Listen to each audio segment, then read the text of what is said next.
નમસ્કાર, crime reporters TV ન્યૂઝમાં આપનું સ્વાગત છે. સાયખાની ગ્લોબેલા કંપનીમાં જીપીસીબીની તપાસ હાથ ધરવામાં આવી છે.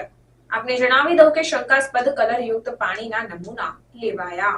વાગરા તાલુકામાં આવેલ સાયખા ઇન્ડસ્ટ્રીયલ એસ્ટેટમાં કાર્યરત ગ્લોબેલા કંપની પાસે કાંસમાં કલરયુક્ત પાણી વહેતા જીપીસીબી દ્વારા નમૂના લઈને તપાસ હાથ ધરવામાં આવી હતી.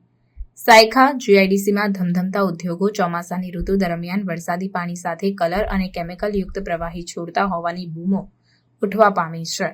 સાયખામાં કાર્યરત ગ્લોબેલા ઇન્ડસ્ટ્રીઝ પ્રાઇવેટ લિમિટેડ કંપનીમાંથી શંકાસ્પદ પ્રવાહી છોડાયું હોવાની એક જાગૃત નાગરિકની ફરિયાદના આધારે જિલ્લા પ્રદૂષણ નિયંત્રણ બોર્ડની ટીમ દોડી આવી હતી અને સઘન તપાસ આરંભી હતી. જીપીસીબી અધિકારીના માર્ગદર્શન હેઠળ કંપની બહારથી પસાર થતી વરસાદી કાંસમાં કાળા કલરનું પાણી વહેતા તેના નમૂના લેવામાં આવ્યા હતા અને શંકાસ્પદ પ્રવાહી મામલે વધુ તપાસ જીપીસીબી દ્વારા હાથ ધરવામાં આવી હતી.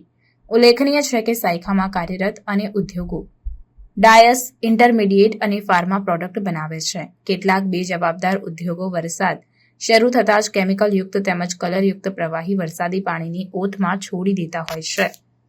ત્યારે ભૂતકાળમાં જીપીસીબી દ્વારા અનેક ઉદ્યોગોને તાળાબંધી કરવામાં આવી છે. ત્યારે વધુ એક શંકાસ્પદ મામલો સામે આવતા જીપીસીબીની ટીમ સ્થળ પર દોડી આવી હતી અને તપાસ હાથ ધરી હતી.